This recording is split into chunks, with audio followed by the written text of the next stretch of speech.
இன்றைய 10 பாடல்களுமே தலைவன் தலைவி அந்த பிரிவும் துயரமும் தான். எப்பவுமே அப்படிதான் இருக்கும். இன்றைக்கு இருக்கிற பாடல்கள் கொஞ்சம் சுவாரஸ்யமான பாடல்கள். அதாவது ரொம்ப தத்துவத்துக்குள்ள போகாம நிறைய அகத்திணை மரபின் சுவைகளை மட்டுமே வைத்து எழுதப்பட்ட மாதிரி இன்றைய பாடல்கள் இருக்கு. இப்ப தோழி தலைவன் நீர்மையை தலைவிக்கு கூறல் அப்படின்னு அந்த பாடலுக்கு தலைப்பு கொடுத்திருக்காங்க. அப்படின்னா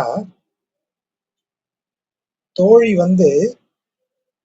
இந்த தலைவிய சமாதானப்படுத்துறான்.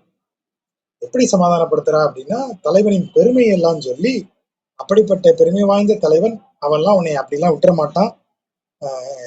அவன் நம்மள மனசுல வச்சிருப்பான். வேற ஏதோ பிரச்சனையா இருக்கும், அதெல்லாம் ஒன்றும் ஒரி பண்ணாத அப்படின்னு ஒரு ஆறுதல் சொல்றான்.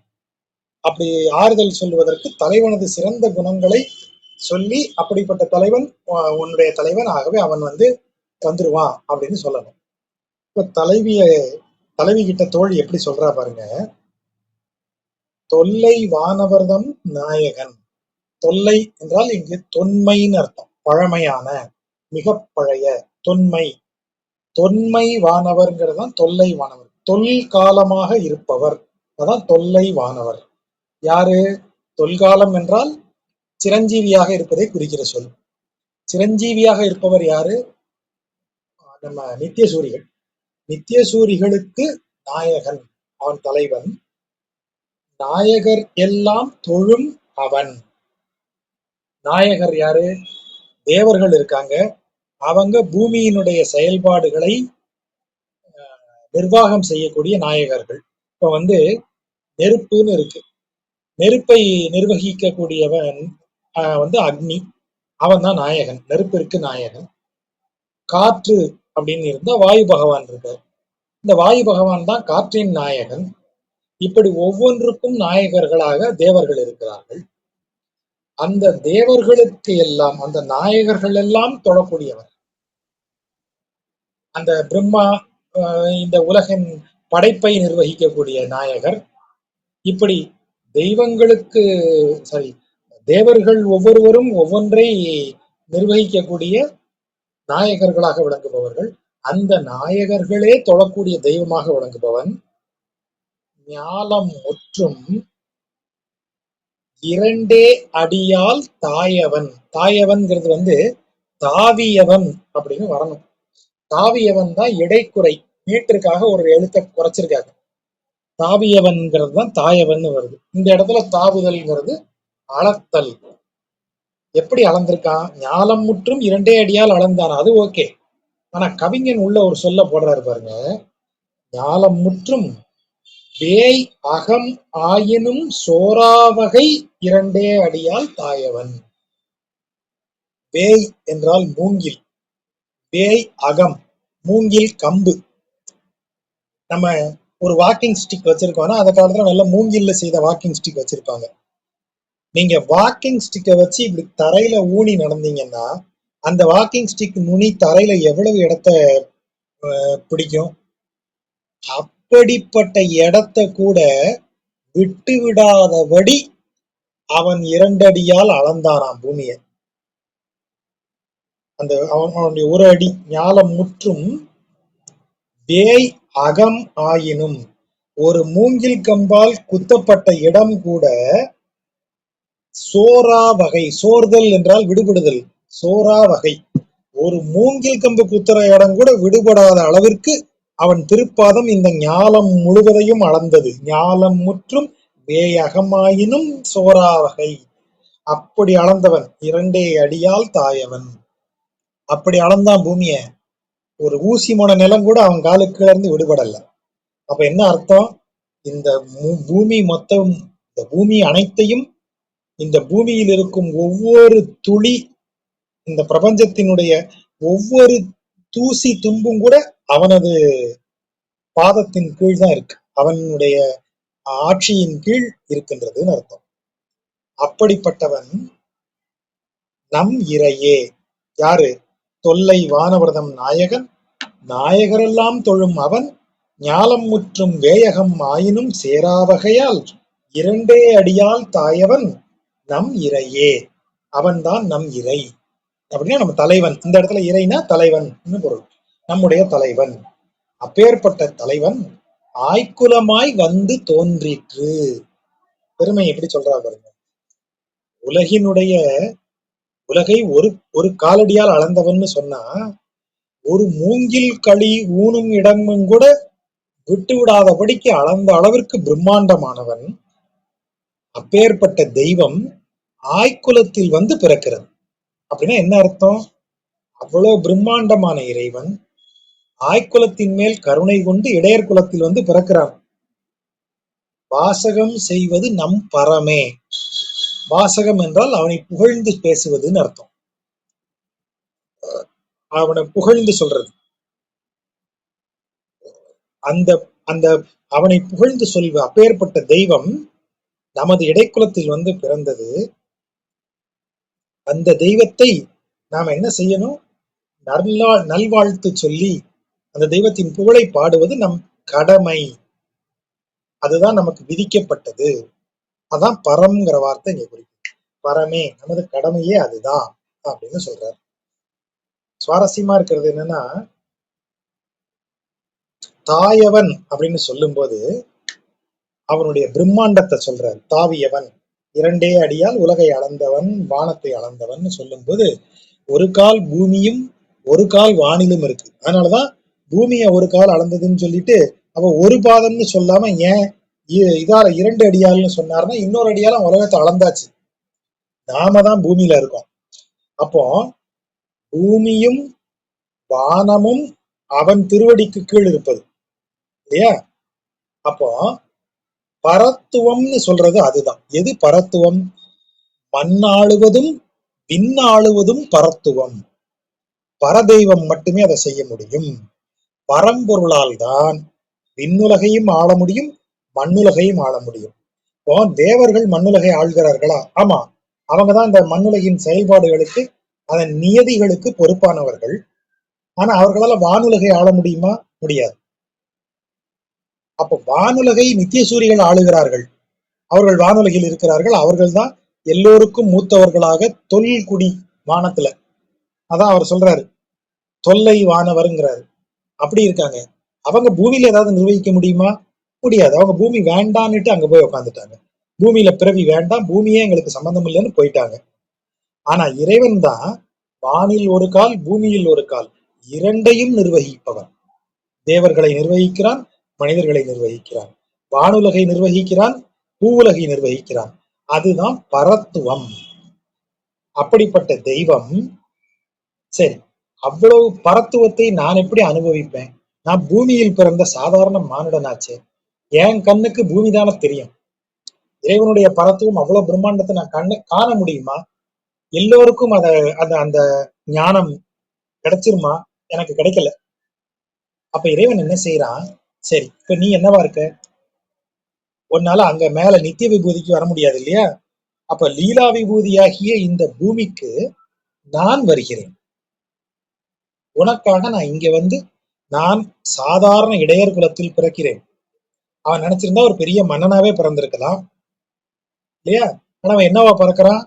ஒரு கன்று மேய்க்கும் ஆடு, மாடு மேய்க்கக்கூடிய ஒரு குடியில் வந்து பிறக்கிறான். மாடு மேய்க்கும் பணியை செய்கிறான். மிக எளிய குலத்தில் பிறந்து அந்த வேலையை செய்யறான். அப்ப அதன் பேர் என்ன? அதான் இங்க வந்து ஆய்க்குலமாய் வந்து தோன்றிச்சுன்னு சொல்லும் போது இறைவன் நமக்காக தன்னை எளிமைப்படுத்தி கொண்டு இறங்கி வரும் குணத்தை குறிப்பது. அதற்கு பேர் சௌலபியம் அப்படின்னு பேர். சௌலபியம் என்றால் நமது சௌகரியத்திற்கு ஏற்ற மாதிரி தன்னை லபித்துக் கொள்வது. லபித்தல் என்றால் அப்படி அப்படி டு பி சோ இங்கிலீஷ்ல சொல்றதா இருந்தா அதை போல இருப்பது. அப்படி அதுவாக மாறி நமக்காக நம்மை போல் மாறி வந்து இருக்கான். அதுதான் அவனுடைய சௌலபிய குணம் அப்படின்னு சொல்றது. அந்த அவரு அவரு பெரிய போஸ்ட்ல இருக்காருப்பா, பெரிய அதிகாரி. ஆனா நாங்க காலேஜ் ஃப்ரெண்ட்ஸ் வந்த உடனே எங்களோட சேர்ந்து வாடா போடா மச்சின்னு பேசி காலேஜ் பையனாவே எங்களோடயே ஆயிட்டாரு. அப்படி நம்ம சொல்லும் போது என்ன அர்த்தம்? அவர் அங்க அதிகாரியா இல்ல, நண்பனா இருக்கார். நண்பர்கள் மத்தியில் நண்பர்களாக இருக்கிறார். அதுதான் சௌலபியம். அந்த இடத்துக்கு ஏத்த மாதிரி தன்னை வச்சுக்கிறார். அப்பேற்பட்ட குணம் அவருக்கு.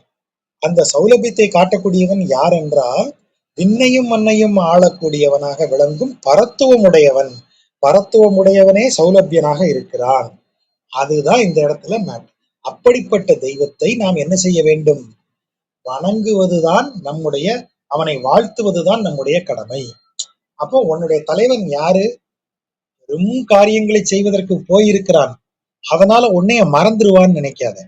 பரத்துவமாகிய பெருங்காரியங்கள், பெரிய வியாபாரம் செய்து பெரிய பணம் சம்பாதிக்கணும்னு போயிருப்பான். ஆனா அவன் உன்னை பொறுத்த வரைக்கும் யாரு? உனக்கு கணவனாக, உனக்கு காதலனாக, உனக்கு தலைவனாக உன்னை விட்டுறாம வருவான். அது அவன் குணம். ஆய்க்குலமாய் வந்து தோன்றிற்று. அவன் சௌலபியமுடையவன், உன்னை மறவாதவன், உனக்காக தன்னை எளிமைப்படுத்திக் கொள்வதற்கு தயங்காதவன். ஆகவே அவன் உன்னை விட்டு போமாட்டான். அவன் வருவான். நாம அவன் அவன் வரும் வரை அவனுடைய சிறந்த குணங்களை பற்றி பேசிக் கொண்டிருப்போம். அதுதான் நம்ம செய்ய வேண்டியது. என்ன செய்ய? அதுக்கு பதிலா அவன் வரலையே நம்ம திட்டிகிட்டே இருக்க வேண்டாம். அதான் தோழி சொல்றான், வாசகம் செய்வது நம் பரமே. அதுதான் நம்ம கடமைன்னு நினைச்சு நம்ம பேசிட்டு இருக்கோம். எதுக்கு அவனை திட்டிகிட்டே இருக்கணும்? அவன் ரொம்ப நல்லவன் அப்படின்னு தோழி சமாதானம் சொல்றான். ரவீந்திரன் சார், உங்களுக்கு கேக்குதா? இல்ல என்னதுதான் நெட்டு சரியா இல்லையா? ராஜகோபால் சார் இது சரியா கேட்கலையே. உங்களுக்கு கேக்குதா? சுபத்ரா, உங்களுக்கு கேக்குதா? எல்லாரும் கேக்குதா? கேக்குது ஜாஜா. கேக்குது மேடம். கேக்குது. கேக்குது மேம். உங்களுக்கு நல்லா கேக்குதா? சரி, அப்ப என்னதுதான் நெட்டு சரி. Okay okay. இப்ப கேக்குது இல்லையா? எல்லாரும் கிளியரா இருக்கு இல்லையா? கிளியரா இருக்கு சார். அடுத்ததாக சரி, இப்ப அடுத்த பாட்டுல வந்து தோழி வந்து திரும்ப ரெண்டு பேர்ட்டையும் பேசக்கூடிய தோழி. அவன் என்ன சொல்றா? இங்க தோழியை சமாதானப்படுத்திட்டான். அவன் நல்லவன், அவனை பத்தி அவன் எப்படி உன்னை விட்டு கொடுக்க மாட்டான், அதெல்லாம் சொல்லிட்டான். இப்ப என்ன பண்றா? நேர தலைவீட்டை வந்து நேர போய் ஆகுது. தோழி வந்து தலைவிக்காக தலைவன்கிட்ட போய் ஆகுது. அவன் என்ன சொல்றா? என்னுடைய தலைவி ரொம்ப சங்கடப்படுறா, கஷ்டப்படுறா. ரொம்ப எப்படி கஷ்டப்படுறா அப்படின்னு சொல்லி அவ சொல்லிட்டு கூட ஒரு வார்த்தை சொல்றான். உன்னை தவிர வேறு யாராலும் அவளை காப்பாற்ற முடியாது என்பதால் அது தெரிந்தும் ஒரு சப்ஸ்டிடியூட் அனுப்ப முடியுமா? ஒரு டாக்டர் வந்து பார்க்கணும், இல்லப்பா நான் வேற ஒரு முக்கியமான ஆபரேஷன்ல இருக்கேன், நான் இன்னொரு டாக்டர் அனுப்பி வைக்கிறேன், அவர் வந்து பார்ப்பார், நான் அதுக்கப்புறம் வந்து பார்க்கிறேன். அந்த மாதிரியா செய்ய முடியும் தலைவி விஷயத்துல? இப்ப தலைவன் மட்டும்தான் வந்து தலைவியினுடைய துயரை தீர்க்க முடியும்னு சொல்லும் போது, நீ இப்படி இருக்கலாமா, இது முறையா அப்படின்னு தலைவன்கிட்ட கொஞ்சம் உரிமையா கேட்கிறா தலைவி. இப்ப தோழி எப்படி கேட்கிறா பாருங்க. என் தலைவி வந்து ரொம்ப கஷ்டத்தை அனுபவிக்கிறான். எப்படி? அவளுடைய மனதில் இருக்கக்கூடிய எண்ணங்கள் கடல் அலை போல வந்து வந்து அரைந்து திரும்ப திரும்ப அதே கேள்வி. ஏன் தலைவன் இன்னும் வரல? ஏன் தலைவன் இன்னும் வரல? ஏன் நம்மளை விட்டு போயிட்டான்? ஏன் நம்மளை இப்படி மறந்துட்டான்? இந்த கேள்விகளை எப்படி அலை விடாமல் வந்து கரையை மோதுமோ அப்படி அவள் மனதில் இருக்கும் கடல் அலை, அவளது எண்ண அலைகள் அவளை வந்து வந்து மோதிக்கிட்டே இருக்கு. அப்படி மோதும் அலைகள் என்ன கேள்வி கேக்குதான்? ஏன் ஏன் நீ இப்படி இருக்க? அதாவது உன்னை தலைவன் கைவிட்டானே, நீயாவது போக கூடாதா அவனை தேடி? நீயாவது புலம்ப கூடாதா? நீ ஏன் அழுது அடம் பிடிக்க கூடாதா எல்லார்ட்டையும் அப்படின்னு அவளை தூண்டுது. அப்ப தலைவனை விரும்பி தலைவனுக்காக மனதிற்குள் எதிர்பார்த்து வெளிப்படையாக பேசாமல் இருப்பதுதான் பெண்களினுடைய குணம். பெண்களுக்குரிய என்ன சொல்றது, அந்த கண்ட்ரோல், இமோஷனல் கண்ட்ரோல். பெண்கள் எப்போதும் இமோஷனலி கண்ட்ரோல்டா இருப்பாங்க. அழுவாங்க, வைப்பாங்க, அதெல்லாம் ரெண்டாவது. ஆனா நீங்க யோசிச்சு பாருங்க, புருஷன் கையை விட்டுட்டு போயிட்டான் அல்லது புருஷன் திடீர்னு இறந்து போயிட்டான்னா, ஒரு பெண் தனது குடும்பத்தை தூக்கி நிறுத்துற மாதிரி மனைவி போய்விட்ட ஒரு ஆணால நிறுத்த முடியறது ரொம்ப அபூர்வம், குறைவு, பர்சன்டேஜ் கம்மி. இன்னைக்கு திடீர்னு ஒரு ஏதோ ஒரு வீடியோ பார்த்துட்டு இருக்கோம். ஒரு பெண் ரொம்ப வயது 30 கூட இருக்காது, சிறு வயதுல கல்யாணம் பண்ணி வச்சிடுறாங்க. அந்த புருஷன் ஓடி போயிடுறான் எங்கேயோ. அந்த லேடி ஈரோடு பக்கத்துல ஒரு லோடு வேன் எடுத்துக்கிட்டு லோடு வேன்ல லோடு ஏத்தி இறக்குது தனியாளா. ஒரு காக்கி சட்டையை மாட்டிருக்கு, சாரி கட்டிக்குது, சுடிதார் போட்டுக்குது, மேல ஒரு காக்கி சட்டையை மாட்டிட்டு எல்லா வெயிட்டையும் ஏத்தி இறக்கி வேலை செய்யுது. அது சொல்ல முடியாது நிறைய கொஞ்ச நேரங்கள்ல. அப்ப எனக்கு 2 பிள்ளைங்க இருக்காங்க சார், அவங்கள நினைச்சுப்பேன். அப்படிலாம் அந்த பிள்ளைகளை விட்டுறக்கூடாதுங்கிறதுக்காக திரும்ப வேலை செய்வேன் சார். இப்ப 2 வண்டி வாங்கிட்டேன், எனக்கு 2 வண்டி ஓடுது அப்படின்னு அந்த அம்மா சொல்லுது. She is hardly 30.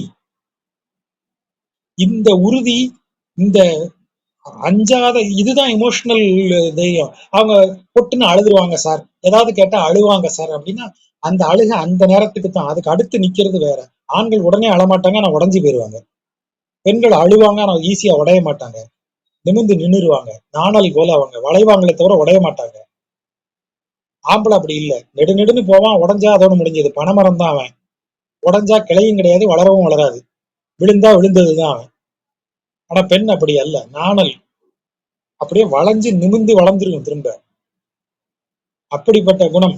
அப்ப அதை விட்டுட்டு அவனை தேடி ஓடும்படியாக செய்யக்கூடியது.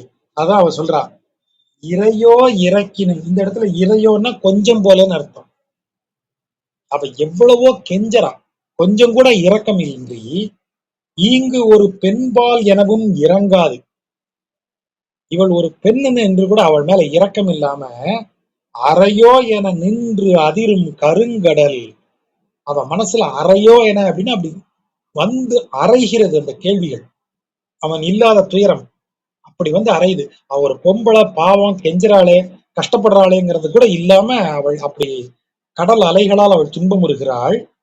ஈங்கு இவள் தன் நிறையோ, நிறை என்றால் அவளுடைய பெண்மை குணம். மகளிர் நிறை செய்யும் காப்பே காப்புன்னு வள்ளுவர் எழுதுறாரு. நிறைனா என்ன? பெண்களுடைய பொறுமை, அடக்கம் ஆகிய பண்புகள், அதுதான் பெண்மையின் குணம். அந்த பொறுமை, அடக்கம் முதலிய பண்புகள் இங்கு, ஈங்குனா இன் சச் சிச்சுவேஷன் அப்படின்னு அர்த்தம். ஈங்கு இந்த சூழ்நிலையில், இவள்தன் நிறையோ, இவளது அடக்கம், பொறுமை, அந்த அதை போன்ற பெண்மையின் குணங்களோ இனி உன் திருவருளால் அன்றி காப்பு அரிதால். இனி அதை காப்பது கஷ்டம். எது இல்லாம? உன் திருவருள் அன்றி காப்பு அரிது. உனது அருள் இல்லாமல் அவ இவ்வளவு நாள் காப்பாத்தி வச்சிருந்த பெண்மையின் குணங்களை இனிமேலும் காப்பாற்றுவது அரிது. எந்த வினாடியும் அவள் வெட்கம், இந்த சமூக கட்டுப்பாடுகள், இந்த அடக்கம், பொறுமை ஆகிய குணங்களை எந்த வினாடியும் துறந்துருவா. காப்பு அரிது. அதை காப்பது எது? உன் திருவருள். அது அன்றி, அது இல்லாமல் போனால் காப்பு அரிது. இவள் நிறையோ காப்பு அரிது. இவளது குணங்களை காப்பாற்றுவது அரிது. அரவு அணைமேல் பள்ளி கொண்ட முகில் வண்ணனே, இது முறையோ. முறையோ இதுங்கிறது உள்ளடங்கி வருது. என்ன கேக்குறா? அரவு அணை மேல் பள்ளி கொண்ட முகில் வண்ணனே. ஏன் இப்படி சொல்றா? அரகு அணை மேல் பள்ளி கொண்டிருப்பது வியூகம். வியூக நிலையில் அவர் இருக்கிற நிலைக்கு என்ன பேரு? அரிதுயில், யோக நித்திரை. சரி, வெறும் நித்திரைன்னு சொன்னா புரட்ட விட்டு தூங்குறான்னு அர்த்தம். அது என்ன யோக நித்திரை? கான்சியஸோட அவன் அங்க கண்மூடி இருக்கான். அப்ப என்ன அர்த்தம்?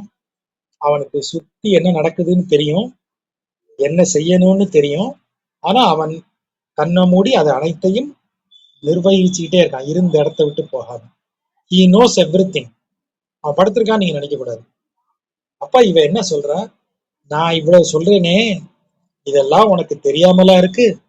இது அனைத்தும் தெரிந்தவன் தானே நீ. நீ சும்மா இருக்கிற மாதிரி இருந்தா கூட உனக்கு அது தெரியும்ல. அதுக்குதான் அவ யாரை இங்க கொண்டு வரா? பாம்பனை மேல், அரவணை மேல் பள்ளி கொண்ட முகில்வண்ணனேங்கிறா. அப்ப தெரிஞ்சு தெரியாத மாதிரி தானே இருக்க. இப்படி இருப்பது முறையா? நீ தெரிந்தும் நீ இல்லாமல் அவளது நற்குணங்களை காப்பாற்ற முடியாதுங்கிற அளவுக்கு அவள் மனதில் என்ன அலைகள் அவளை படுத்திக்கிட்டு இருக்கே. எந்த வினாடியும் அவ தனது பெண்மை குணங்களை மீறிடுவாங்கிற இடத்துக்கு வந்துட்டாலே, உன்னை தவிர வேற யாரும் அதை சரி பண்ண முடியாதுங்கிறதும் இருக்கே. இது உனக்கு தெரியாதா? உனக்கு தெரிஞ்சும் சும்மா இருக்கியே. நீ இப்படி இருப்பது முறையா? அவளை அப்படி துயரப்படுத்துவது முறையா? ரெண்டுக்கும் சேர்த்துதான் அந்த கேள்வி. முறையோ அரவணை மேல் பள்ளி கொண்ட முகில்வண்ணனே அப்படின்னு கேட்கிறான்.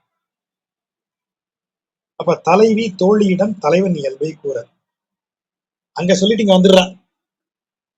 இப்ப தலைவி என்ன சொல்றா? தலைவிட்ட ஏற்கனவே சொல்லியிருக்கால, வாசகம் செய்வது நம் பரமே அப்படின்னு சொல்லியிருக்கான்.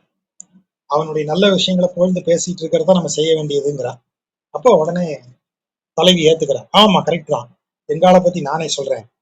அப்படின்னு சொல்றா தலைவி. என்ன சொல்றா?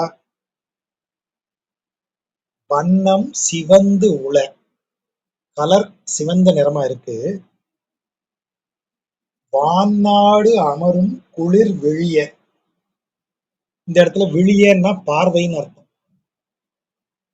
வான்னாடு அமரும் குளிர் வாழிய, அவன் கண்கள் வண்ணம் எப்படி இருக்கு? சிவந்த வண்ணமா இருக்கு, செவ்வரி ஓடிய கண்கள். அவன் பார்வை எப்படிப்பட்டது? நீ வைகுண்டத்தில் போய் இருந்தால் எப்படி மகிழ்ச்சி வருமோ. இப்போ வைகுந்தத்துல என்ன இயல்புன்னு கேட்டா, பரமபதத்துல என்ன இயல்புனா, பரமபதத்தில் பிணி, பசி, மூப்பு இது மூன்றும் இருக்காது. ஆகவே துயரும் இருக்காது.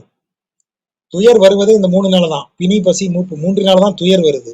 அங்க துயர் இருக்காது. ஏன்னா பிணி, பசி, மூப்பு கிடையாது. ஆகவே அங்க எப்போதும் மகிழ்ச்சி மாத்திரமே, நித்திய மகிழ்ச்சி, நித்திய ஆனந்தம், அது மட்டுமே இருக்கக்கூடிய இடம் எது? வைகுண்டம். அப்போ வைகுந்தம் அணைய வான்னாடு அமரும் குளிர் விழிய, வைகுந்தத்தில் போய் அமர்ந்தால் உனக்கு எப்படி ஆனந்தம் வருமோ அந்த ஆனந்தத்தை தரக்கூடிய குளிர்ந்த பார்வை. வான்னாடு அமரும் குளிர் விழிய, அவன் அப்படிப்பட்ட பார்வையை உடைய, சிவந்த வண்ணத்தை உடைய, தன் மென் கமலத் தடம்போல் பொலிந்தன. எது பொலிந்தனதாம் இவையோ? எவை? அவன் கண்கள். தன் குளிர்ந்த மென் கமலம், அப்படி மெல்லிய தாமரைப்பூ, மென்மையான தாமரைப்பூ. தடம், தாமரைப்பூ நிறைந்த குளம் போல, அதாவது அவனுடைய கருவிழி இருக்கு இல்லையா, அது பூ போல பூத்திருக்கு. அந்த கண்ணை சுத்தி, கருவிழியை சுத்தி இருக்கிற வெண்ணிற படலம் இருக்கு இல்லையா, அது தடம், குளம் போல இருக்கு. அந்த குளத்துலதான் செவ்வரி வருது. நடுவுல அப்படி தாமரை பூத்த மாதிரி அவன் கண்கள், கண்ணின் கருவிழி, சுத்தி இருக்கிற வெள்ளை இடம் குளம் போல இருக்கு. அதனாலதான் சொல்ற கமல தடம், குளம், குளம் போல பொலிந்தன, அப்படியே ஒளி வீசுதியா. இவையோ, இவன் கண்களோ, அவன் கண்கள் தாமரை பூத்த தடாகம் போல ஒளி வீசுகின்றது. அவனது பார்வை இத பரமபதத்தில் அமர்ந்திருப்பவர்கள் உணரும் மகிழ்ச்சியை தரக்கூடிய குளிர்ந்த பார்வையாக இருக்கிறது. கண்களின் வண்ணம் செவ்வரியோடிய சிவப்பாக இருக்கிறது. அதை பார்த்துட்டேன் நானு. தலைவி சொல்றா, அதை பார்த்துட்டேன். பார்த்ததுனால என்ன ஆச்சு? கண்ணன் திருமால் திருமுகம் தன்னோடு காதல் செய்தேற்கு எண்ணம் புகுந்து, அந்த அந்த கண்கள் எங்க இருக்கு? கண்ணனாக தோன்றிய திருமால் இருக்கானே, அவன் திருமுகத்தில் இருக்கு. கண்ணன் திருமால் திருமுகம் தன்னோடும், இந்த கண்களை உடைய கண்ணனாக பிறந்த திருமாலினுடைய கண்கள் இருக்கும் அந்த முகத்தோடு காதல் செய்தேற்கு, அதில் அன்பை, அந்த அன்பில் நான் சென்று விழுவதற்கு அது என்னுடைய எண்ணத்திற்குள் புகுந்து அடியனோடு, அவனுக்கு அடிமை ஆயிட்டேன். அவன் என் எண்ணத்தில் அந்த கண்கள் புகுந்து விட்டன. அதுக்குள்ள நான் போய் அதுக்கு அடிமை ஆயிட்டேன். அடியேற்கு அவனுக்கு அடிமை ஆயிட்டேன். அது இப்போ வரைக்கும் அந்த பார்வை என்கிட்ட அப்படியே இருக்கு, அப்படியே நிக்குது என் மனசுல. இக்காலம் இருக்கின்றதே, இதோ இப்போ வரைக்கும் இருக்கியா அந்த பார்வை என் மனசுலயே. அந்த கண் பார்வையில விழுந்த, அவன் வரலனா கூட அந்த பார்வை அப்படியே மனசுல நிக்குது. இப்போ வரைக்கும் அந்த பார்வையில விழுந்துட்டேன். இப்போ வரைக்கும் அதையே நினைச்சிட்டு இருக்கேன். அப்படி தலைவி அவன் பார்வையை சொல்றான். அப்ப என்ன அர்த்தம்? பெருமாளுடைய கண்கள், அவன் பார்வை இருக்க, அதை ஒரு முறை பார்த்துட்டேன்னு வச்சுக்க, அதற்கு பிறகு நீ அவனை திரும்ப அவன்கிட்ட போய் சேரணுங்கிற விருப்பம் உன்னாலேயே கண்ட்ரோல் பண்ண முடியாம வந்துடும். ஒரு முறை இறை அனுபவம் பெற்றவர்கள் அதை மறந்துட்டேன் சார், அது என் ஞாபகத்துல இல்ல சார், எப்போ உங்களை பார்த்திருக்கேன் இல்ல பெருமாள், மறந்துட்டேன் அப்படி சொல்ல முடியாது. ஒரு தடவை அதை பார்த்துட்டா அந்த இறைவனின், நம்ம பார்வை இறைவன் மேல எவ்வளவு வேணாலும் படும். அப்ப நமக்கு அனுபவம் கிடையாது. சும்மா கும்படி காப்பாத்து காப்பாத்துன்னு சொல்லுவோம். ஆனா என்றைக்காவது ஒரு நொடி கூட அதிகம்தான், ஒரு நானோ செகண்ட் தெய்வத்தின் பார்வை நம்ம மீது பட்டுச்சுன்னா நம்மளால தெய்வம் இல்லைன்னு சொல்ல முடியாது. திரும்ப திரும்ப அதுக்கு ஏங்குவோம். அந்த துளி அனுபவத்திற்கு ஏங்கிக்கிட்டே இருக்கும். அதுதான் பக்தனின் நிலைமை. நமக்கு என்னையா சரி கும்பிட்ட எந்திரிச்சு போக வேண்டியதானே, சரி அடுத்த வேலையை போய் பார்க்க வேண்டியதானே அப்படின்னு நாம சொல்லுவோம். ஐயா, நீ கும்பிட்டு நான் தானே சாமி கும்பிடுறேன். நான் வரேன், இந்த கோயில்ல சாமி நமஸ்காரம் பண்ணேன், 11 சுத்து சுத்துனேன், செவ்வாய்க்கிழமை வெள்ளிக்கிழமை விளக்கேத்துறேன், இந்த வீட்டுக்கு வந்து மத்த வேலையை பாக்குறேன். நீ எதுக்கு இப்படி கிடந்து புலம்பிக்கிட்டே இருக்க? என்னை மாதிரி வர வேண்டியதானே அப்படின்னு கேட்டா, நீ தெய்வத்தை பார்த்த, அதனால நீ கிளம்பி வந்துட்ட. ஆனால் இப்போ இந்த பக்தனுக்கு என்ன நிகழ்ந்தது? தெய்வம் பார்த்து விடுச்சு. தெய்வம் பார்த்ததுனால இந்த பிரச்சனை. யோசிச்சு பாருங்க, நீங்களாம் இளம் வயதுல இப்படியே இளம் பெண்கள் எல்லாம் போகும்போது ஒரு இளைஞன் பாக்குறான், எல்லா பெண்களையும் பார்த்து அப்படியே அவனுக்கு மகிழ்ச்சியா தான் இருக்கு, பார்த்துட்டே இருப்பான். ஆனா ஏதாவது ஒரு பெண் ஓரக்கண்ணால அவனை பார்த்துட்டான்னா அதுக்கப்புறம் அவன் எப்படி இருப்பான்? அவன் நிலைமை என்ன ஆகும்? அதுக்கு பிறகு மத்த எல்லாம் போயிடும். அந்த பெண்ணையே தான் அவனுக்கு குறி, அதையே தான் பார்க்க தோணும். அப்போ தெய்வத்தின் பார்வை நம்ம மீத பட்டுருச்சுன்னா நமக்கு பிற எல்லாம் போய் அதுவே தான் திரும்ப திரும்ப வரும். அதுதான் பக்தனின் நிலைமை. அதைத்தான் இவ சொல்றான். தலைவி தலைவன் திருநாமம் கூறல் எப்படி சொல்றா? அடுத்தது சொன்னால, தோழி சொன்னால தலைவனை பத்தி நல்ல விஷயமா பேசுவான்னு, அதனுடைய தொடர்ச்சி. நிலத்தேவர். நிலத்தேவர் யாரு? தேவர் எங்க இருப்பாங்க? தேவர்கள் வானொலிகள் இருப்பாங்க. நிலத்தேவர் என்றால் அந்தணர்கள் அப்படின்னு மொழிபெயர்க்கிறாங்க. நிலத்தில் இருக்கக்கூடிய தேவ அம்சம் பொருந்தியவர்கள் அப்படின்னு. அந்தணர்கள் என்ன செய்யறாங்க? நிலத்தேவர் இருக்கு ஆறு மொழியால், இருக்கு இல்லது ரிக்கு, தமிழ்ல ரா மொழி முதல் வராது, ஆகவே அதுக்கு முன்னாடி ஈ வருது. ரிக்வேதம், அதாவது வேதத்தை மொத்தமாவே ரிக்குன்னு சொல்றது ஒரு மரபு இருக்கு. வேதம் 4 வேதம், ஆனா ரிக்குன்னு சொன்னாலே அது வேதங்களில் ஒன்றையும் குறிக்கும், மொத்த வேதமுமே ரிக்வேதம்னு சொல்ற மரபும் இருக்கு. ஆகவே இங்க ரிக் ஆர் மொழியா, ரிக்கு ஆர் மொழியால், ஆர் மொழி நல்ல பண்பட்ட மொழியால் நிலத்தேவர்கள், நிலத்தில் இருக்கும் அந்தணர்கள் பண்பட்ட மொழியால் நெறி இழுக்காமை. நெறி இழுக்காமை என்றால் நெறி அந்த இழுக்கு இல்லாமல், இழுக்குன்னா தவறு, நெறி தவறாமல் வாழ்கின்ற அந்தணர்கள் வேதம் சொல்லி ரிக்கு ஆர் மொழியால் நல்ல அருமையான வேதத்தை அவர்கள் அந்த நெறிமுறை மாறாமல் வாழும் அந்தணர்கள் சொல்றாங்க. என்ன சொல்றாங்க அது வழியா? உலகு அளந்த திருத்தாள் இணை வணங்குவர். அவனது இணை திருவடிகளை ரிக்வேத மொழி சொல்லி நெறி மாறாது நின்று அந்த இறைவனை வணங்குகிறார், அவன் திருவடியை வணங்குகிறார்கள். அதை பார்த்து எனக்கும் ஆசை வந்துருச்சு. ஆனா என்ன பிரச்சனை? எனக்கு ரிக்வேதம் சொல்ல தெரியாது. அப்ப நான் என்ன செய்யறேன்? யாமும் அவா ஒருக்கா, ஒருக்கான ஒருக்க, ஒருக்கன என்னை அடங்காம, அவா ஒருக்க, அவா வந்து என்னை நெருக்குது, அந்த ஆசையின் நெருக்கடியால் ஆசை அடங்காமல் வினையோடும் எம்மோடும் நொந்து. வினை போன பிறவியில செஞ்ச பாவம் எனக்கு இப்ப வேதம் சொல்ல வரல. எம்மோடும் இந்த பிறவிலை நான் செய்த பாவம் இதுவரைக்கும் கத்துக்காம இருக்கிறேன். வினைங்கிறது ஏற்கனவே வந்த பாவம். எம்மோடும் இப்ப பிறவி எடுத்திருக்கேனே, இந்த பிறவியிலும் ரெண்டையும் நொந்துகிறேன். ரெண்டையும் நொந்துகிட்டு ஆசை மட்டும் இருக்கு சொல்லணும்னு. ஆனா என் வினை பயனும் எனது இந்த ஜென்மத்தில் எனது சோம்பேறித்தனம், எனது கற்காத எனது மடப்புத்தி, இதனால் நான் அதை சொல்ல முடியாமல் கனியின்மையின் கருக்காய் கடிப்பவர் போல். திருக்குறள் வருது, கனி இருப்ப காய் கவர்ந்துட்டுன்னு அவர் சொன்னார். எப்ப பழம் இருக்கும்போது என்னத்துக்கு காய தின்னுட்டு இருக்கேன்னு கேட்டாரு. நம்மாழ்வார் ஒருபடி மேல போறாரு, எப்பா கனி இல்லாமத்தாயா காய கடிக்கிறேங்கிறாரு. கனி இன்மையின், ரிக்வேதம் சொல்லி அவன் திருவடிகளை வணங்குவது கனியை உண்பது போல. ஆனா எனக்குத்தான் பாவம் சேர்ந்து இந்த உலகத்தில் பிறந்து இந்த பிறவிலையும் ஒன்னும் செய்யாம ஆசை மட்டும் வச்சுக்கிட்டு இருக்கேனே, எனக்கு கனி கிடைக்கலையே, இப்ப காயாவது கடிப்போம். கனியின்மையின் கருக்காய் கடிப்பவர் போல திருநாம சொல் கற்றனமே. வேதம் சொல்றதுக்கு பதிலா வேதம் சொல்லி வணங்குவது கனியை கடிப்பது போல. ஆனா எனக்கு நான் செய்த பாவத்தின் விளைவு, நான் எனது முயற்சி இன்மையின் விளைவு இந்த பிறவியில என்னால என்ன செய்ய முடியல, வேதம் சொல்ல முடியல.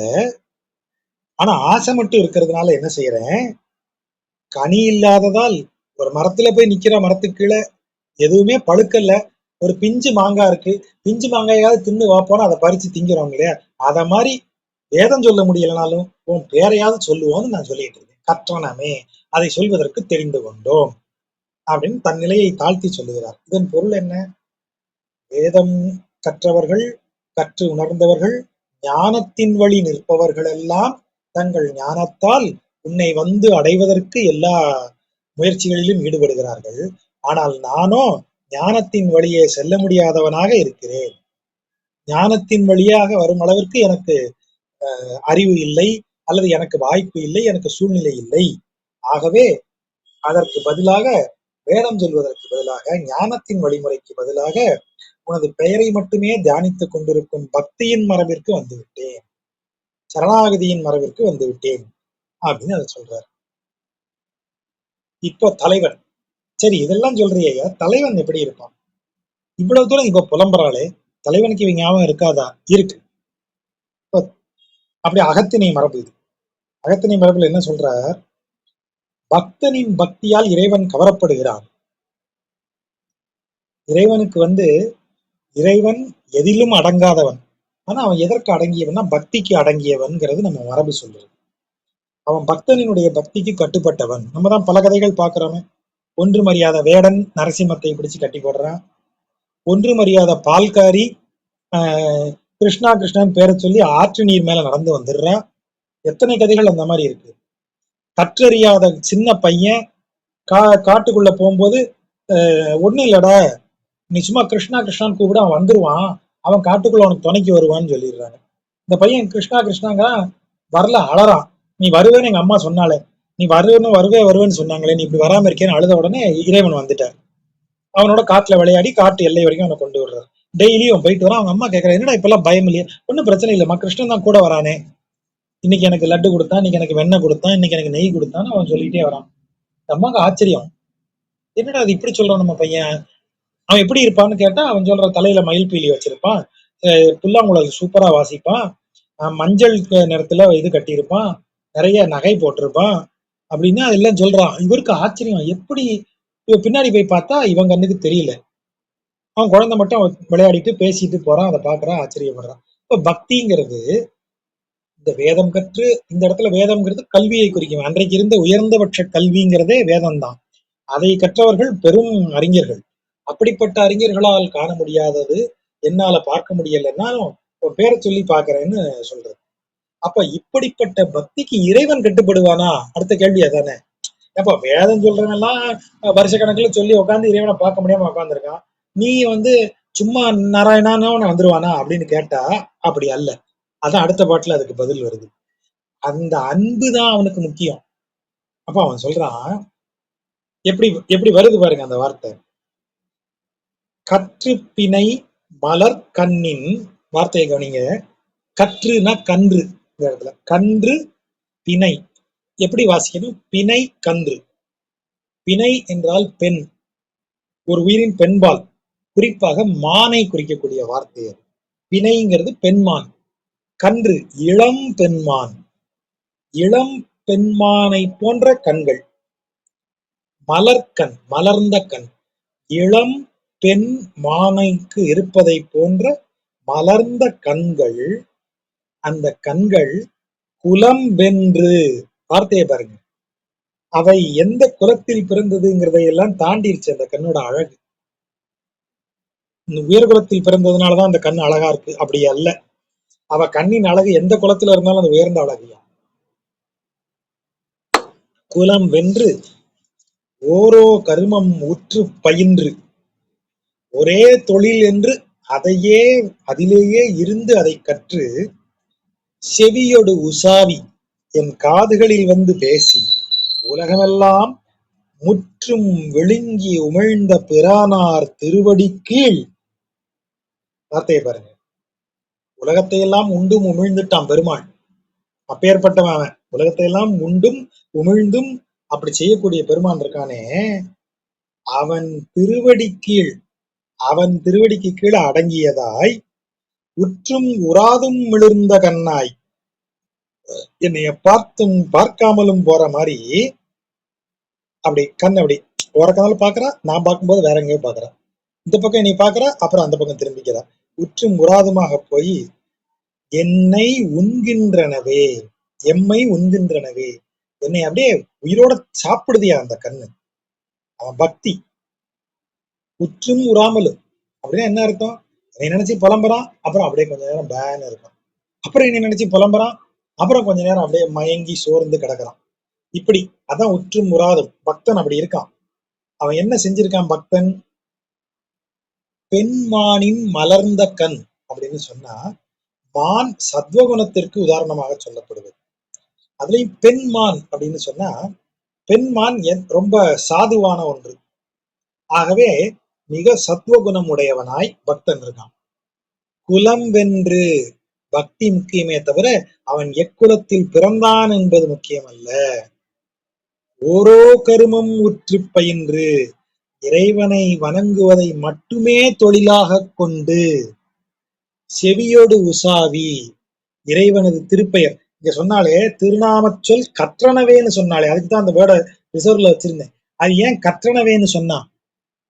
திருநாமச்சொல் சொன்னேன்னு சொல்லு, திருநாமச்சொல் பறைந்தேனே சொன்னேன், என்ன சொல்றது, திருநாமச்சொல்லை உரைத்தேன், ஏதாவது சொல்லு. அது என்ன கற்றனவே?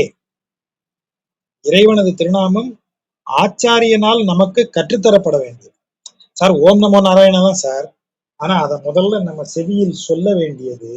அதான் ஆச்சாரியன் தீட்சை கொடுக்கிறான்னு சொன்னா, சமாசிரயணம் செய்கிறார்னு சொன்னா, சைவத்துல தீட்சை கொடுக்கிறதுன்னு சொன்னா, அந்த நம்மை சிவனடியார் என்று ஏற்றுக்கொண்டு அல்லது பாகவதர் என்று நம்மளை ஆக்கி நம்ம காதுல இறைவனின் திருப்பெயரை ஓதுவார்கள். அந்த பெயர் ஆசிரியன் குரு நமக்கு சொல்லணும். செவியை ஒட்டிதான் பிறருக்கு கேட்காதபடிதான் சொல்லுவான். அதுதான் அந்தணர்களுக்கு பிரம்மோபதேசம் என்கிற பெயர்ல காயத்ரி மந்திரத்தை சொல்றது. காதுகள்ல தான் சொல்லணும்.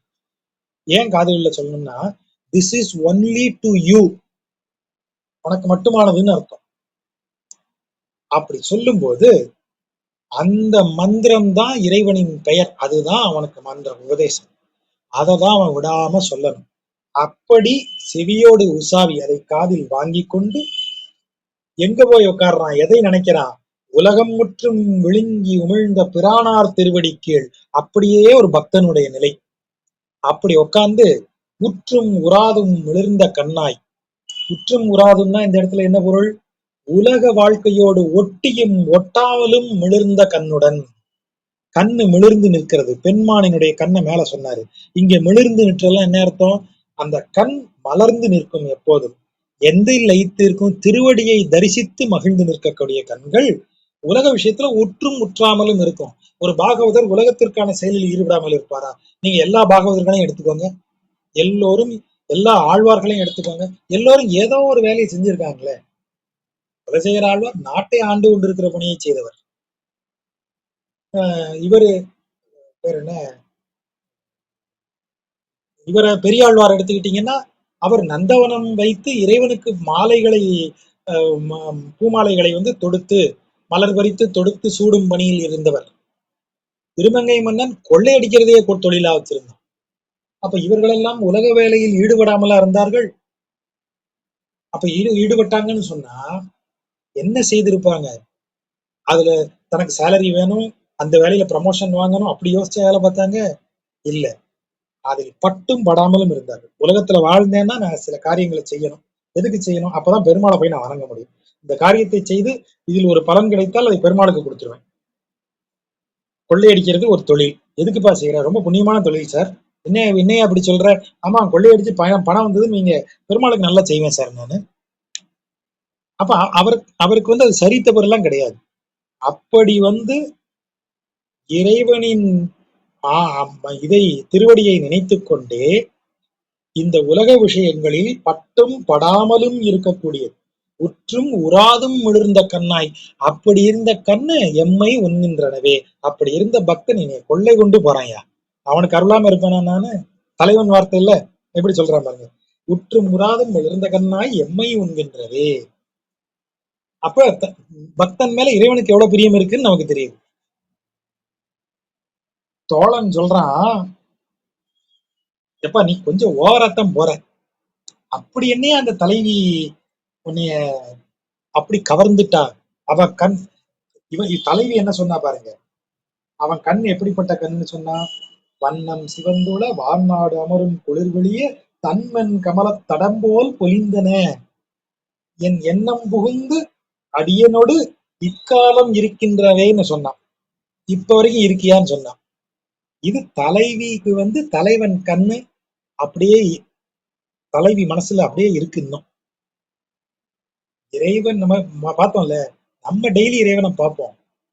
அப்ப ஒரு நொடி இறைவன் நம்மளை பார்த்துட்டான்னா அவன் நம்மளை பார்த்துட்டே தான் இருப்பான். அவன் கண்ணில இருந்து நம்ம தப்ப முடியாது. ஆனா அவன் பார்க்கறத நாம் பார்க்கணும், நாம் பார்க்கறத அவன் பார்க்கணும். அப்ப 2 பேர் கண்ணும் ஒண்ணு சந்திச்சுக்கிற நொடி ஒண்ணு இருக்கு சார். 1,00,000 நொடி போகட்டும் சார், 99,999 நொடியில நான் பார்க்கும்போது அவன் பார்க்க மாட்டான், அவன் பார்க்கும்போது நான் பார்க்க மாட்டேன். ஒரே ஒரு நொடியில நான் பார்க்கும்போது அவனும், அவன் பார்க்கும்போது என்னுடைய பார்வையும், நான் பார்க்கும்போது அவன் பார்வையும் ஒண்ணு சந்திச்சிடும். அந்த நொடியில 2 பேரும் லாக் ஆயிடுவோம். அப்படி ஆயிட்டோம். அப்ப என் பார்வையை தலைவி மறக்க முடியலன்னு புலம்புனா, தலைவி பார்வையை நான் மறந்துடுவேனா? நானும் ஞாபகம் வச்சிருக்கேன். தலைவி பார்வை எப்படிப்பட்டது? எரி, நீர், வழி, வான், மண், பஞ்சபூதங்களை சொல்லியாச்சு இல்லையா? ஆகிய எம்பெருமான் தனது வைகுந்தம் அந்நாள். இந்த உலகம் பஞ்சபூதங்களால் ஆனது, அந்த பஞ்சபூதங்களுமே இறைவனால் ஆனது. அதனாலதான் அவர் சொல்றாரு, எரி, நீர், வழிவான், மண் ஆகிய எம்பெருமான். தலைவன் கூற்று எம்பெருமான் தன்னையே சொல்லிக்கிற மாதிரி நம்ம எடுத்துக்கணும். பஞ்சபூதங்களாக விளங்கக்கூடிய எனது பெருமான் அவன் இருக்கும் இடமாகிய வைகுந்தத்தை ஒத்தவள் அப்படின்னா என்ன அர்த்தம்? வைகுந்தத்துக்கு யார் போனாலும் நித்திய மகிழ்ச்சியில் இருப்பார்கள், அவர்களுக்கு துன்பம் துயரம் வராது. அதை போன்ற பெண் அவ. அப்ப அவள்கிட்ட ஒருத்தன் போய் நின்னான்னா, அவளுடைய அன்பை பெற்றான்னா அவனுக்கு நித்தியமும் மகிழ்ச்சி தானே தவிர அவனுக்கு துன்பமோ துயரோ கிடையாது. அப்பேற்பட்ட பெண் அவ. எரி, நீர், வழி, வான், மண் ஆகிய எம்பெருமான் தனது வைகுந்தமன்னாள் கண் ஆய். அவளுடைய கண்களானவை அதான் கண்ணாய். அவளுடைய கண்களானவை அந்நாள் வைகுந்தம் அந்நாள் வைகுந்தத்தை ஒத்தவளுடைய கண்களானவை கண்ணாய் உயிர் ஆயின, எனக்கு உயிராயிற்று. அவளுடைய கண்கள் எனக்கு உயிர் போன்று ஆகிவிட்டன. ஆனா நான் யாரு? பாவி. ஏன் பாவி? போய் அவளை சந்திக்க முடியல, இந்த இப்படி மாட்டிக்கிட்டேன். அருவினையேன். அருவினைனா கொடுமையான காரியங்களை செய்து அதன் பலன்களை அனுபவிப்பவன் அருவினை. நான் ஒரு கொடும் பாவிப்பா, இப்படி மாட்டிக்கிட்டேன். அதான் கண்ணாய். அவளுடைய கண்ணாக விளங்குபவை இந்த அருவினையேன், இந்த கொடிய பாவம் செய்தவனுக்கு உயிர் ஆயின, உயிர் போன்று விளங்குகிறது. அந்த காவிகளே அப்படிங்கிறார், கண்ணாய காவிகளே அருவினையேன் உயிராயின. அதான் கொண்டு கூட்டி சொல்றது. காவிகளேனா தாமரை மலர், செங்கழு நீர்ப்பூ. தாமரையில செங்கழு நீர்ப்பூ. அவளுடைய செங்கழு நீர்ப்பூ போன்ற கண்கள் தான் இந்த பாவிக்கு உயிர் போல ஆனது. அவளுடைய இயல்பு என்ன? பஞ்சபூதங்களாக இறைவன் இருக்கிறானே, அவன் விளங்கும் வைகுந்தத்திற்கு ஒப்பாக விளங்கக்கூடியவள். அவளுடைய செங்கழு நீர் போன்ற கண்களின் பார்வையில் நான் என்ன செய்கிறேன்? இந்த கொடிய பாவி அதில் என் உயிரை வைத்திருக்கிறேன். அப்பேற்பட்ட கண்கள் அந்த கண்கள். நான் மட்டும் அதுல விழுந்துட்டேன்னு நினைச்சியா? அவ கண் எப்படிப்பட்ட கண்ணு தெரியுமா? உண்ணாது உறங்காது உணர்வு உறும் எத்தனை யோகியர்க்கும்.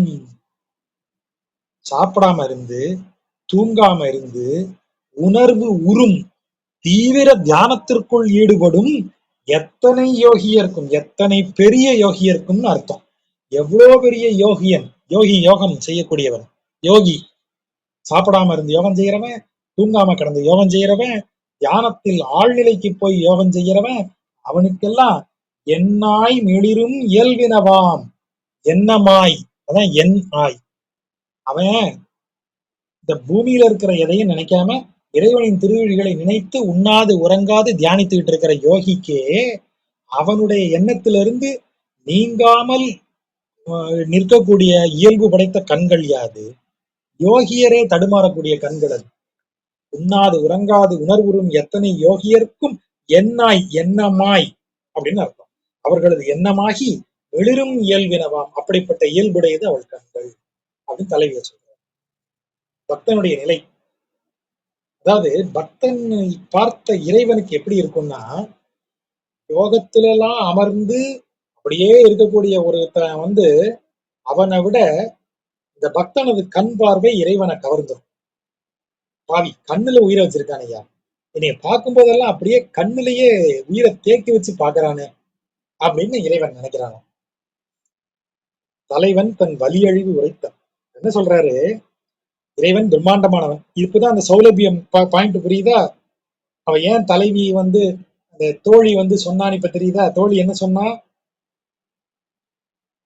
தொல்லை வானவர்தம் நாயகன், நாயகரெல்லாம் தொழும் அவன், இரண்டே அடியால் ஞாலம் முற்றும் தாயவன், அப்பேற்பட்ட பிரம்மாண்டமானவன், அப்பேற்பட்ட பரதெய்வம், பரத்துவம் மிக்கவன், ஆய்க்குலமாய் வந்து தோன்றி சௌலபியத்தால் இப்படி தோன்றினான்னு சொல்றோமா, அதேதான் இங்க வருது.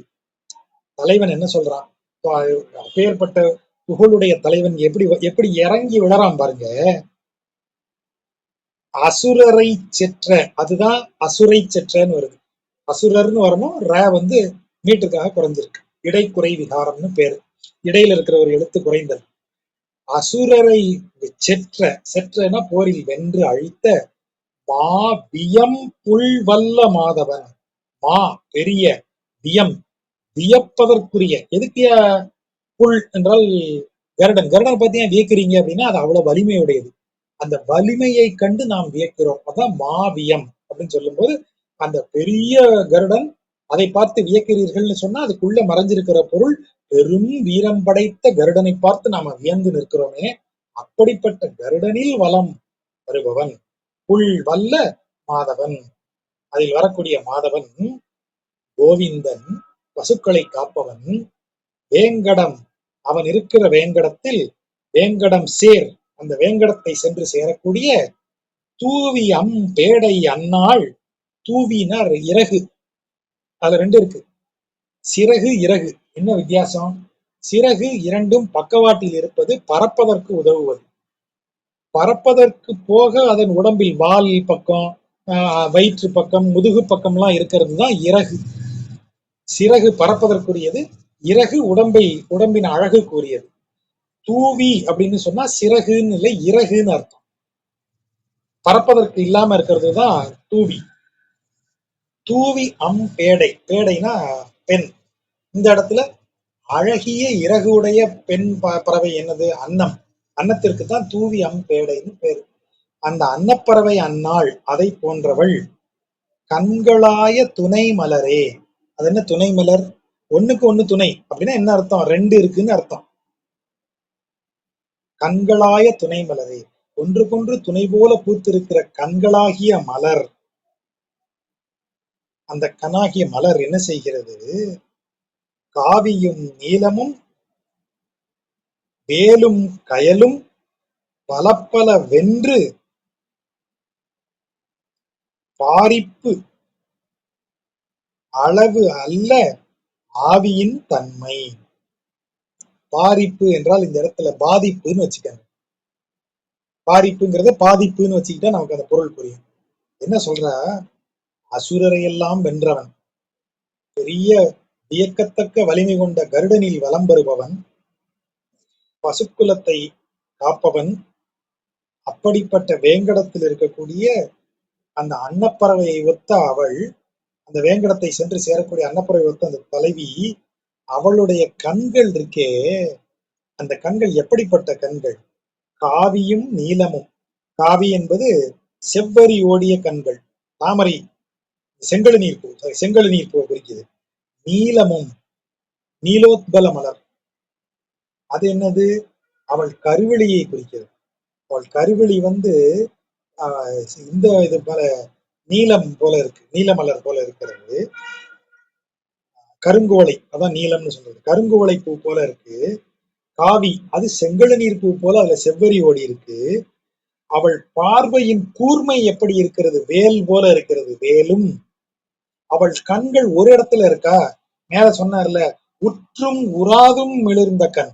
இங்கிட்டு போகும், இப்படி வரும், இப்படி போகுது, அப்படி வருது. கண்ணு ஒரு இடத்துல கருவெளி நிக்காது, சுத்தி சுத்தி வரும். அதுதான் கயலும். கயல் மீன் ஒரே இடத்துல நிக்குமா? ஸ்டாண்டு போட்ட வச்ச மாதிரி நிக்குமா? நிக்காது.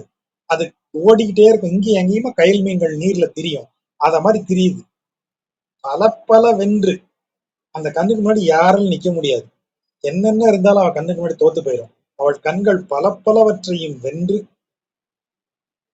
அவள் கண்களில் சிவந்த வரி ஓடுகிறதே, அது செங்கழுநீர் பூவை வென்று விட்டது. அவள் கருவிழியின் அழகு இருக்கிறதே, அது கருங்குவளை மலரை வென்று விட்டது. அவள் கண் பார்வையின் கூர்மை வேலை வென்று விட்டது. அவள் கண்களினுடைய கருவிழிகள் அசைவது கயல் மீனினுடைய நீந்தும் திறனை மிஞ்சி விட்டது. இதை போல எதை உதாரணமா சொன்னீங்கன்னாலும் பல பல வென்று, அது எல்லாவற்றையும் வென்று அப்படி நிற்கக்கூடிய அந்த கண்கள் எனக்கு ஏற்படுத்திய பாதிப்பை என் உயிரால் தாங்க முடியாது. பாரிப்பு அளவு அல்ல ஆவியின் தன்மை. அந்த பாதிப்பின் அளவை தாங்க வல்லது கிடையாதுயா என் உயிர் அப்படின்னு தலைவனே பயப்படுறான். அதனாலதான் சைவத்துல சொல்லும் போது அந்த வார்த்தை வருது, இறைவனோ தொண்டர்தம் உள்ளத்துள் அடக்கம் அப்படிங்கிற வார்த்தை எங்க இருந்து வருது? இறைவனே அவங்களுக்கு அடங்கி போனது. அதனாலதான் இறைவனே பதட்டப்படுறான். ஐயா சொல்லி முடியாதியா, அவ கண்ணுக்குள்ள நானே விழுந்துட்டேன். அவ கண்ணு ஏற்படுத்தின பாதிப்பு என் உயிரை தாங்க முடியாத அளவுக்கு இருக்கிறது. என் உயிரால தாங்க முடியாதியா, அவ்வளவு அவ கண் அழக, அது அவ கண் எல்லாவற்றையும் வென்ற கண். இதை அப்படியே பக்தனுக்கு போடுங்க. பக்தனை பார்த்து ஐயோ என்னையா சும்மா எவனோ ஒருத்தன் கீழே கிடந்து புலம்பிட்டு இருந்தா அவனுக்கு இப்படித்தான் நீ போவேன்னு சொல்லுவியா அப்படின்னு நாராயணனை பார்த்து கேட்டா, நாராயணன் சொல்றான், ஏ என்ன நினைச்சுக்கிட்டு இருக்க அவன் யாருன்னு தெரியுமா? இந்த தூய் மாவியம் புல்வெல்லம் அந்த இறைவனாகிய நான் அப்படின்னு வச்சுக்கோங்க. அவனுடைய கண்கள்ங்கிறது இந்த இடத்துல அவனுடைய அகக்கண்கள். அவனுடைய பக்தி எப்படிப்பட்டது? காவி சிவந்த நிறம், அது ரஜஸ் என்கிற ரஜோகுணத்தை குறிக்கக்கூடியது. நீலம்ங்கிறது கருப்பு அப்படின்னு சொல்லக்கூடிய மரபு. தமோகுணம், அப்போ ரஜோகுணம் தமோகுணம். வேல் ஒளி வீசி மின்னுவது, அப்போ அது சத்வகுணம், வெள்ளை குண நிறத்தை குறிக்கிறது. நிறத்தை வச்சு பிரிக்கிறோம். வேலினுடைய ஒளி கூர்மை, அந்த வேல் நுனி இருக்கு இல்லையா, அது அப்படியே ஒளி வீசும். அந்த கூர்மை அது அந்த வெண்ணிறத்துக்கு. நீலம் காவி அதனுடைய நிறம். சிவப்பு எப்போதும் ரஜோகுணத்தை குறிப்பது, கருப்பு தமோகுணத்தை குறிப்பது, வெண்மை சத்வகுணத்தை குறிப்பது. இந்த 3 குணங்களையும் வென்றவன் என் பக்தன். கயல்னா மீன் ஒரு இடத்துல நிக்குமா? திரிஞ்சுக்கிட்டே இருக்கும். காலங்காலமா மீனை எப்படி பிடிக்கிறாங்க? தூண்டில் போட்டு பிடிக்கிறாங்க. தூண்டில்னா என்ன? நீங்க தூண்டில் போட்டோன்னே மீன் ஓடி வந்து அதுல உட்காந்துக்குமா? தூண்டில்ல உணவு, அந்த உணவின் மீது ஆசைப்பட்டு மீன் மாட்டுது. அப்போ சஞ்சலம், திரிந்து கொண்டே இருப்பது. எங்க திரிஞ்சுக்கிட்டே இருக்கு? எங்க உணவு கிடைக்குன்னு திரிஞ்சுக்கிட்டே இருக்கு மீன். அப்படி உணவுக்காக திரிஞ்சு எங்க இருக்கு உணவுன்னு சொல்லி அடிச்சு பரண்டு பாஞ்சி போய் தூண்டில்ல மாட்டி செத்து போகுது. அப்போ உலக இன்பங்களை தேடி திரிந்து அந்த உலக இன்பங்களை சுவைன்னு நினைச்சு அதுல போய் மாட்டி பிறவி சுழற்சிக்குள்ள சிக்கிக்கிற அந்த சஞ்சலத்தையும் வென்று, அதுதான் கயல் என்று சொல்லப்பட்டது. காவியும் நீலமும் வேலும் கயலும் இதை போல பல பல உலக இன்பங்கள் அவனுக்கு முன்னாடி வைக்கப்பட்டதே, அதை எல்லாவற்றையும் வென்றவன் என்னுடைய பக்தன். அவனுக்கு ஒரு பாதிப்பு என்றால் பரத்துவம் கொண்ட என்னால் அதை தாங்க முடியாது. என் பக்தனுக்கு ஒண்ணுன்னா என்னால தாங்க முடியாது. அதான் சொல்றது, பகவத் அவச்சாரத்தை விட பாகவத அபச்சாரம் கொடியதுன்னு ஏன் சொன்னாங்க? பகவானாலேயே அதை தாங்க முடியாது. நீ என்னைய திட்டுறியா, திட்டிக்கோ, நீ ஏன் படைப்பு, நீ இது கூட பேசலன்னா எப்படி, என்னைய பேசு, பேசி தொலை. ஆனா ஏன் நீ யோசிச்சு பார்த்தீங்கன்னா பழைய சினிமால எல்லாம் ஒரு சீன் எப்போதும் இருக்கும். அம்மாவை வந்து அந்த பையன் திட்டுவான், அவங்க அம்மா கண்ணீர் விட்டு பேசாம இருப்பான். அவங்க அப்பாவை திட்டினோடனே அம்மா பாஞ்சு போய் அடிப்பா. அவரையாடா சொன்ன, என் கண்ணு முன்னாடி அவரை ஏதாவது சொன்னா இருக்கு, யாருன்னு தெரியுமா உனக்கு அவரு, ஏன் இவ்வளவு நேரம் உன்னைய திட்டினானே அப்ப பேசாம இருந்தியே, என்னைய திட்டு, வீட்டுக்காரரை திட்டாத. அப்ப அந்த பக்திங்கிறது என்ன? என்னைய திட்டு, என் கணவரை திட்டாத, இல்லையா? தட்சனின் ஒய்ஃப, இவ தட்சனின் பொண்ணு தாட்சாயணிக்கு எப்போ கோபம் வருது? திட்டுறான், நீ என்னை விட்டுட்டு போனல, என் மரியாதை இல்லைல்ல என் வார்த்தைக்குன்னு தட்சன் திட்டும் போது அப்பா அது நான் அவர் மேல கொண்ட ஆசையினால போனேன், நான் ஒண்ணு மோசமாயிரலையே, நல்லா தானே இருக்கேன்லாம் சொல்றா. அவன் சுடுகாட்டு பித்தன், கபாலங்களை மாலையாக அணிந்தவன், கணவனை திட்டின உடனே அவளுக்கு கோபம் வந்துருது. ஏன் இவ்வளவு நேரம் உன்னைய திட்டினாலே, உங்க அப்பா இவ்வளவு நேரம் உன்னை திட்டினானே அப்ப பேசாம இருந்தியே, இப்ப கணவனை திட்டினோடனே அவளுக்கு கோபம் வந்துருச்சு, உன் யாகம் நாசமா போகும்னு சொல்லிட்டா. அப்போ அன்பு கொண்டவர்கள் வந்து தன்மேல் அன்பு கொண்டவர்கள் மேல அவர்களுக்கு ஒரு துன்பம் வர பொறுக்க மாட்டாங்க. அதுதான் இந்த இடத்துல இறைவனின் தன்மை. ஆகவேதான் அவர் சொல்றாரு, அவனுக்கு ஒரு பாதிப்பு என்றால் அதை என்னால தாங்க முடியாதுன்னு இறைவனே சொல்றான். ஆவியின் தன்மை அளவு அல்ல பாரிப்பு, அவனே சொல்றான். அதை தலைவியின் கண் பார்வை அகத்திணைக்கு கொண்டு அந்த கரெக்டா வைக்கிறாங்க. இதுதான் நம்மாழ்வார் மாஸ்டர்னு சொல்ற இடம் இதெல்லாம் தான். இன்னும் அழகா அதை கொண்டு வச்சுட்டாரு பாருங்க. தூவியம் பேடையன்னால் கண்களாய துணைமலரே, காவியும் நீளமும் வேலும் கயலும் பலப்பலவென்று ஆவியின் தன்மை அளவு அல்ல பாரிப்பு. என்ன அழகா சொன்ன, எவ்வளவு பெரிய உலக ஆசைகள், சஞ்சலம், சத்வகுணம், தமசு, ரஜஸ் ஆகிய அனைத்தையும் வென்று நிற்கக்கூடிய பார்வை என்னுடைய பக்தனின் பார்வை. அவனுக்கு ஒரு துயரம் என்றால் நான் தாங்கிட்டு இருப்பேன்னு நினைச்சியா? அதான் தலைவன் தன் வலி அழிவு உரை. அந்த இடத்துல நான் பிரம்மாண்டமானவன், உலகத்தை உண்டு விழுங்கியவன், உமிழ்ந்தவன், என்னென்னலாமோ செய்தவன், ஈரடியால் உலகம் அடைந்தவன், இது எல்லாம் அந்த பக்திக்கு முன்னாடி பிரயோஜனம் இல்லாம போயிடும். அதான் வலி அழிவு, தனது வலிமை அழிந்து போகும் இடம்னு இறைவன் சொல்றது. அடுத்த பாட்டு காலமயக்கு. காலமயக்குன்னா என்ன? ஐயோ மழைக்காலம் வந்துருச்சு, தலைவன் வரல, இது தலைவியோட புலம்பல். அப்ப தலைவியோட தோழி என்ன ஆறுதல் கொடுக்குறா? இது ஒன்னும் மழைக்காலம் இல்ல, இது என்னமோ மழைக்காலத்துக்கு முன்னாடி ஏதோ ஒரு பிரச்சனை வந்துருச்சுன்னு நினைக்கிறேன், ஏதோ சரியில்லை அவ்வளவுதான் அப்படின்னு அவன் சமாதானப்படுத்துறான். இது காலம் அல்ல அப்படின்னு சொல்றான். இன்னும் அனௌன்ஸ் பண்ணல, அதனால மழைக்காலம் தொடங்கி விட்டதாக இன்னும் வந்து இதுல சொல்லல, இந்திய வானிலை அறிவிப்பு வரல, பொறுமையாருன்னு இவ சொல்றான்.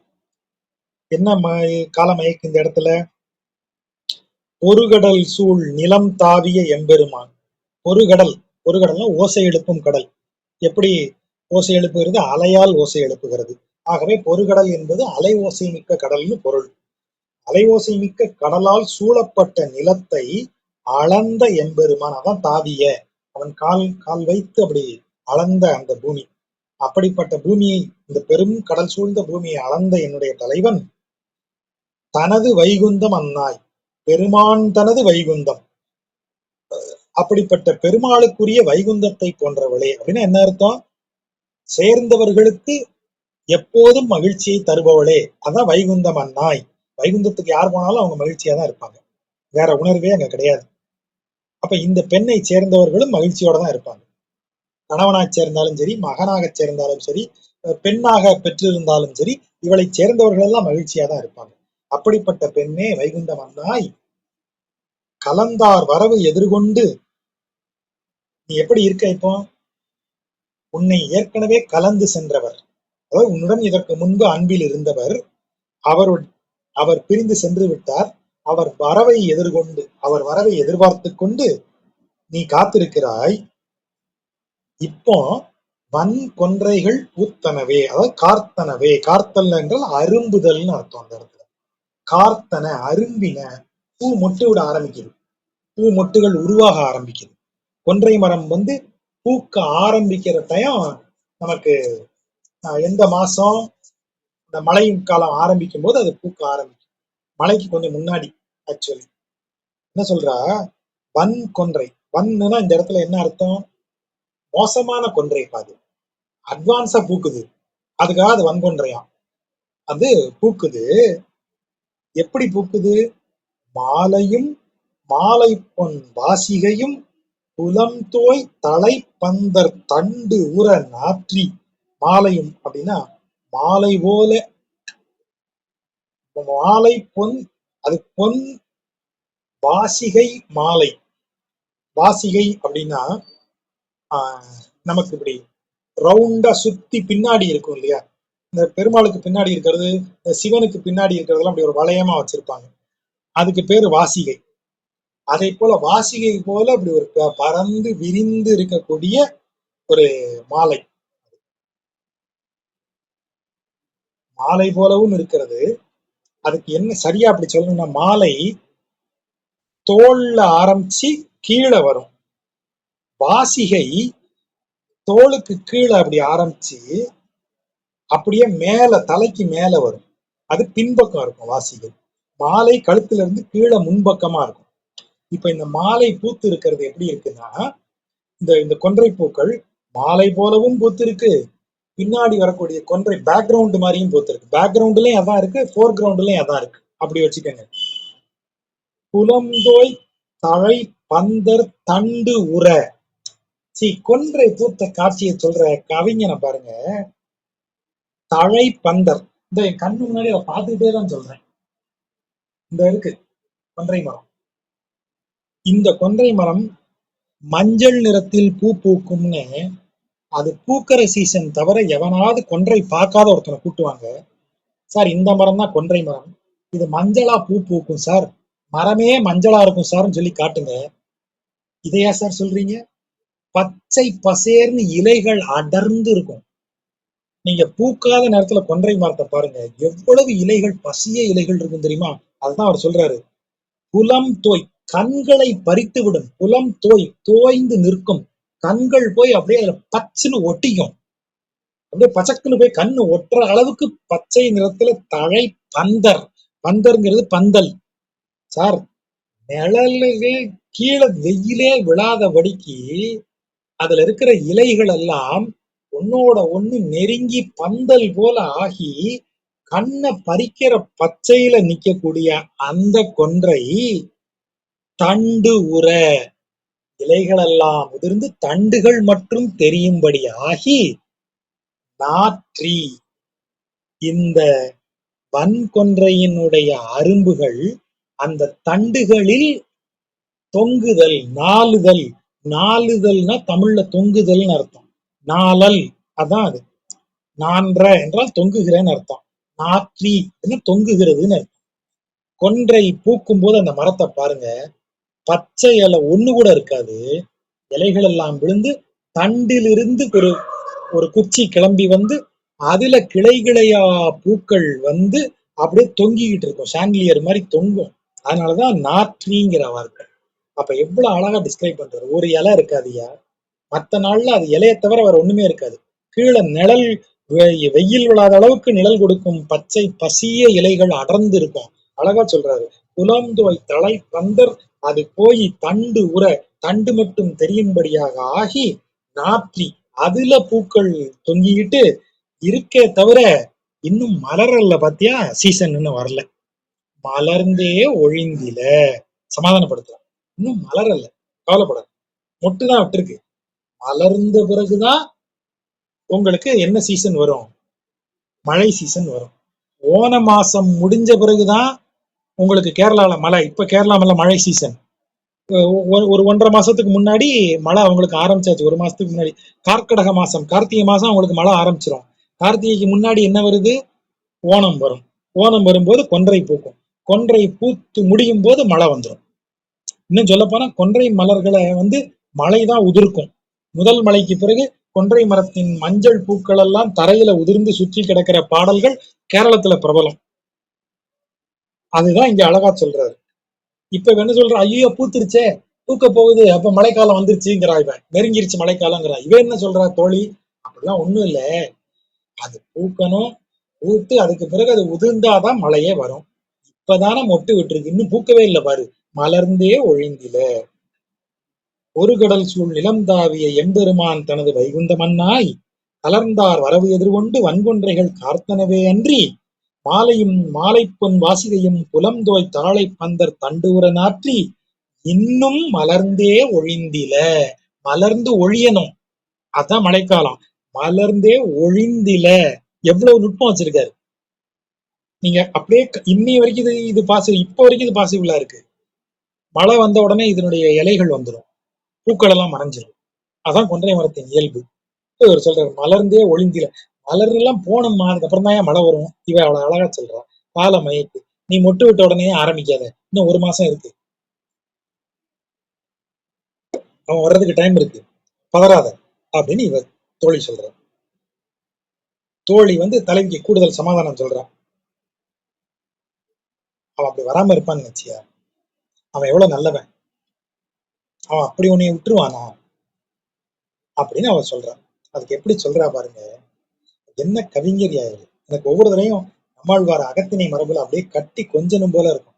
வார்த்தையை பாருங்க, கார் இருள் ஏற்று, அதை கொண்டு கூட்டி வாசிக்கிறேன். ஏற்றுனா ஏறு, இது கூடுதல் விகாரம். ஏறுன்னு போட்டா மீட்டர் தட்டும், அதனால ஏருக்கு இன்னொரு புள்ளி சேர்த்து ஏற்றுன்னு ஆக்குறாரு. எப்படி குறைக்கிறோமோ அதே மாதிரி கூட்டவும் செய்யலாம் ஒரு எழுத்த. காரேற்று இருள், கார் இருள் ஏறு, கண்ணங்கரேர்னு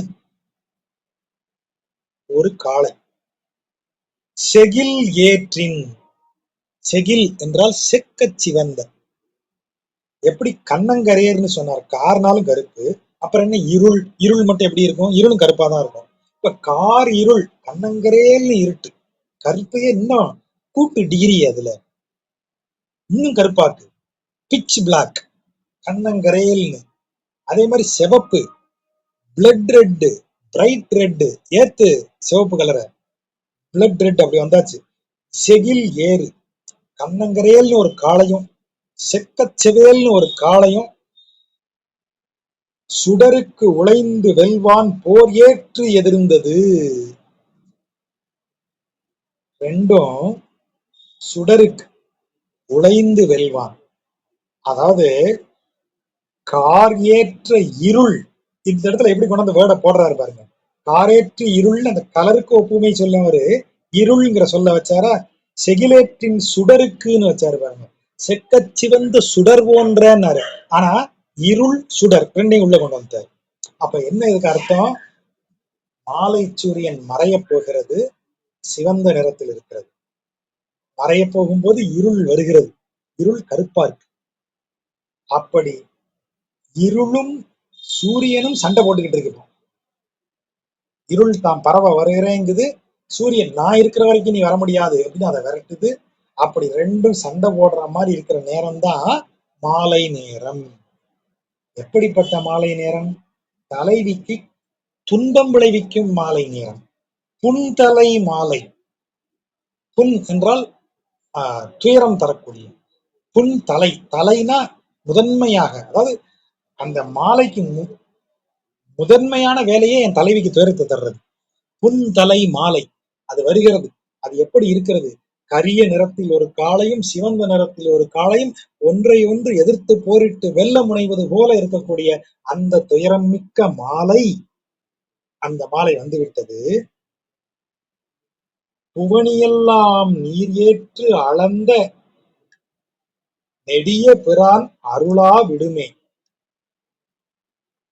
இந்த புவனினா அந்த புவனம், புவனம்ங்கிற வடமொழி சொல், அதான் பூமி.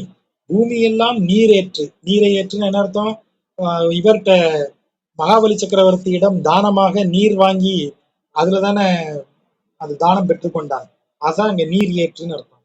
நீர் ஏற்று அளந்த நெடிய பிரான் என்ன பொருள், நல்லா கவனிங்க. இதுக்கு முன்னாடி அவன் அளந்ததை எப்படி சொன்னாங்க, ஞாலம் முற்றும் வேயகம் ஆயினும் சோராவகை இரண்டே அடியால் தாயவன்னு சொன்னான். அங்க எங்க மகாபலி நீர் கொடுத்தாருன்னு சொன்னான், அங்க அவன் பிரம்மாண்டமானவன்னு சொல்றதுக்கு அதை சொன்னான். மூங்கில் குத்துன இடம் கூட விடாம அளந்தவன் அவன் தெரியும்ல அப்படின்னு சொன்னான். இந்த இடத்துல அதே ஆக்ஷனை இங்க எப்படி சொல்றாரு பாருங்க, புவனி எல்லாம் அளந்த நெடிய பிரான் நீர் ஏற்று அளந்தானா, தானம் வாங்கிட்டு அளந்தான். ஏன் அவன் இதுக்கு தானம் வாங்கணும், அது அவன் அவன் படைத்தது. தானம் வாங்காம அவனுக்கு இந்த பூமியை ஆள தெரியாதா? ஆனா என்ன செய்தான்? மகாபலி சக்கரவர்த்தியிடம் தனது சௌலபியத்தால், ஏன்னா மகாபலி சக்கரவர்த்தி தவறு செய்யாதவன், அவனை தண்டிக்க முடியாது. அப்ப அவனிடத்தில் போய் அப்படி நின்னான், இறைந்து நின்று அப்படி கைய தானம் கேட்டு நின்னான். அவ்வளவு இளகிய மனம் படைத்தவன், உலகையே அளக்கும் வல்லமை பெற்றவன், இப்படி இறந்து கொண்டு நிற்கிறானே, அவ்வளவு எளிமையானவன். அருளா விடுமே, அப்படிப்பட்டவன் உனக்கு அருளாமல் இருப்பானா? மகாபலி சக்கரவர்த்திய பழிவாங்க வந்தவன், அவனை தோற்கடிக்க வந்தவனே அவன்கிட்ட தானம் வாங்கிட்டு நின்ன அளவுக்கு அவனுடைய நற்குணங்களால் கவரப்பட்டவன் உனக்கு அருளாமல் விடுவானா? அருளா விடுமே, அருளாமல் விடுவானா? வாரேற்று இளமுலையாய் கச்சு அணியும் மார்பை உடையவளே, வருந்தேல் உன் வளைத்திறமே. வளைத்திறம்னா என்ன? வளையல் பொருந்தி இருப்பது, வளையல் மேட்சா இருக்கு, அழகா இருக்குமா, சைஸ் கரெக்டா இருக்கு, அதான் வளைத்திறம். இப்ப வளைத்திறம் போயிருச்சு, வளையல் கையில மேட்சா இல்ல, கலந்து கலந்து விழுது. அதை நினைத்து வருந்தாதே. அப்ப அவனை நினைச்சு வருந்தாது, அவன் நினைச்சு மெலிஞ்சதுனாலதான் வளையல் கையில நிக்கல. வளை திறமின்றி போய்விட்டதே, வளையல் அணியும் திறம் இல்லையே எனக்கு, என் சைஸ் வளையல் எல்லாம் எனக்கு லூஸ் ஆயிருது. இன்னொரு கம்மி சைஸ் வாங்கி போட்டோம்னா அடுத்து 2 நாள்ல திரும்ப ஏங்கி அதுவும் லூஸ் ஆயிருது. வளைத்திறம் இன்றி போய்விட்டேனே, அதை நினைச்சு வருந்தாத, அவனை நினைச்சு வருந்தாதேங்கிறான். அவன் உனக்கு அருளாம இருப்பானா அப்படின்னு அவன் அழகா சொல்றான். இந்த இடத்துல யோசிச்சு பாருங்க, கரிய நிறம் என்பது நம்முடைய அஞ்ஞானம், அறியாமை. சிவந்த நிறம் என்பது பக்தியினுடைய ஞானம். அப்ப பக்தியின் ஞானம் என்பது, அறிவு இந்த அஞ்ஞானத்தை விரட்டும். ஆனா நியதிப்படி அஞ்ஞானம் திரும்ப திரும்ப இதை மூட ட்ரை பண்ணும். அப்ப இருட்டு ஆன உடனே யார் துணை வேணும்? தலைவன் துணை வேணும். அதான் மாலை வந்தால் தலைவனை தேடுறான், ஏன்னா இருள் வந்துடும், இருட்டுல தலைவன் தான் வேணும். இருட்டு இல்லாதப்போ பகல்ல ஞானத்தின் துணை கொண்டு அஞ்ஞானத்தை விரட்டிடுவேன். ஆனா ஞானத்தை வைத்து இறைவனை அடைய முடியாது. இறைவனை அடைஞ்சிட்டேன்னா இருட்டை பத்தி எனக்கு பயம் இல்லை. இருட்டு என்னோட அதுவாட்ட கிடைக்கு, தலைவன் பக்கத்துல இருக்கானே, இருட்டு என்னை என்ன செஞ்சிடும்? அதுதான் இங்க இருக்கிற விஷயம். அஞ்ஞானத்தின் துணை கொண்டு நான் பூமியில இருக்கேன்.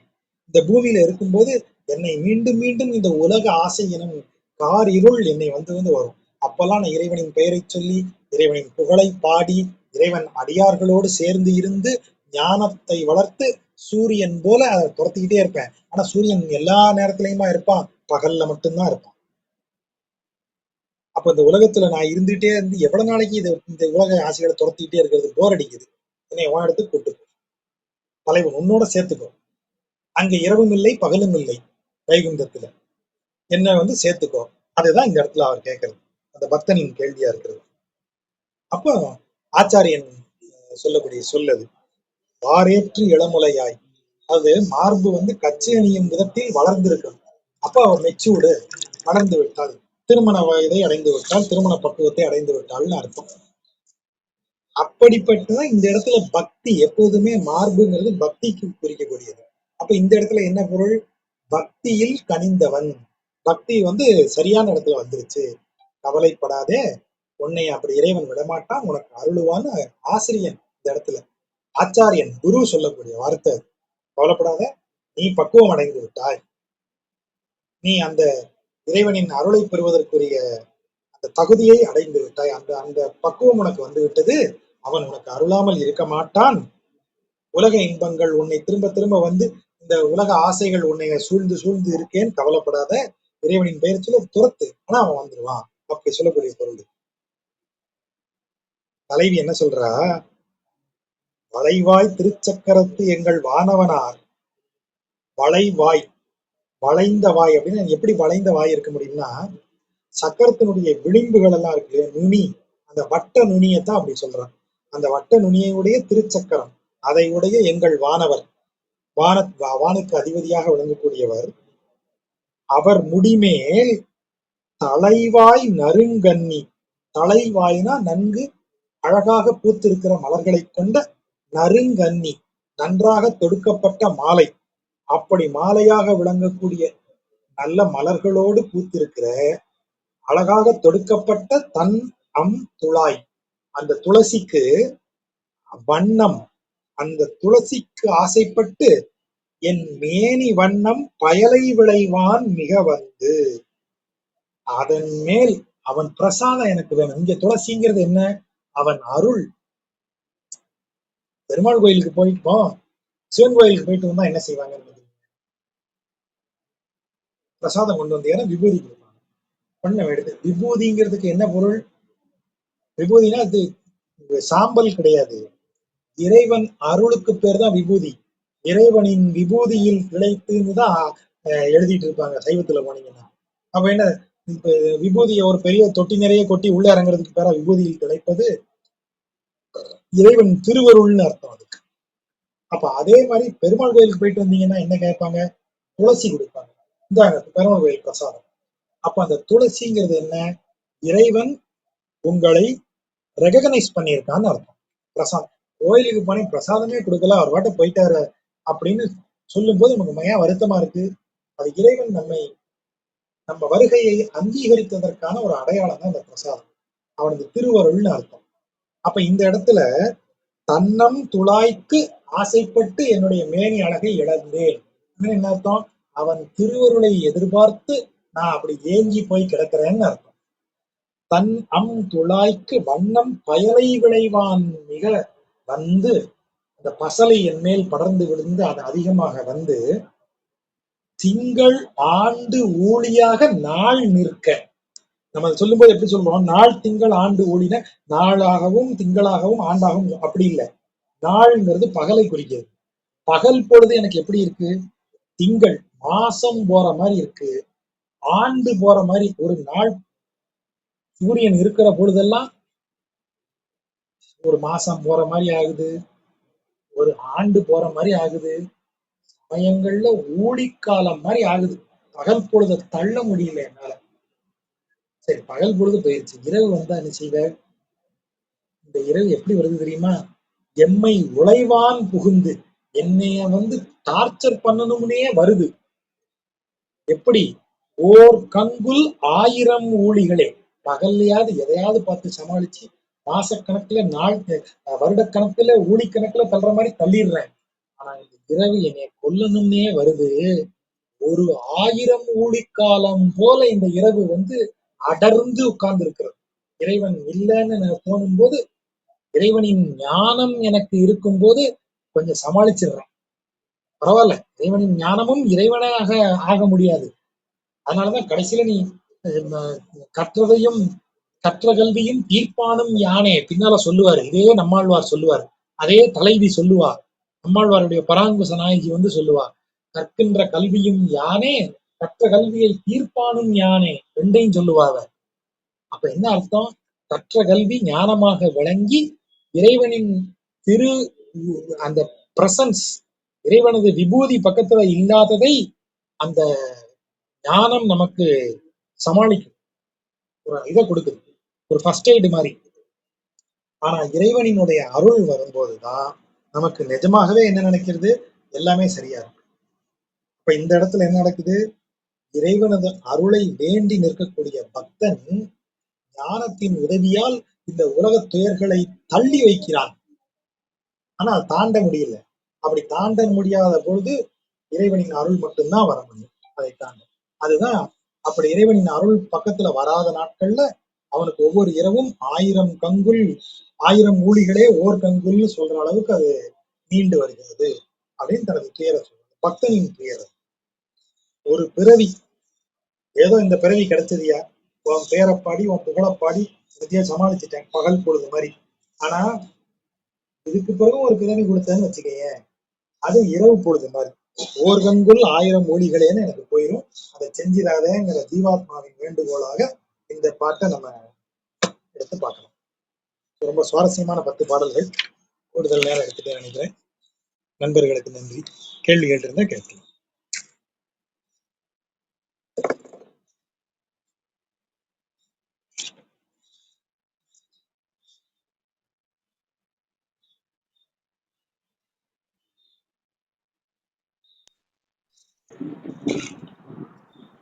மிகவும் சிறப்பா இருந்தது. பூஜாவரா இருந்தது. நண்பர்கள் யாராவது கீழே இருக்க வரீங்களா? ஹேண்ட் ரைஸ் பண்றீங்களா?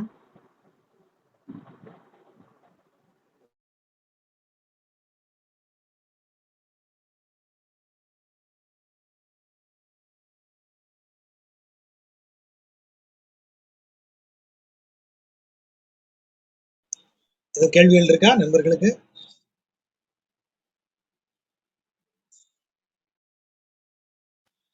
சரி, கேள்விகள் இல்லை ஜாஜா. நன்றி ஜாஜா, சிறப்பா இருந்தது அன்னைக்கு. நல்லது, நன்றி. சரி, அப்ப நண்பர்களுக்கு மிக்க நன்றி. அடுத்து செவ்வாய்க்கிழமை அன்று சந்திப்போம். நன்றி.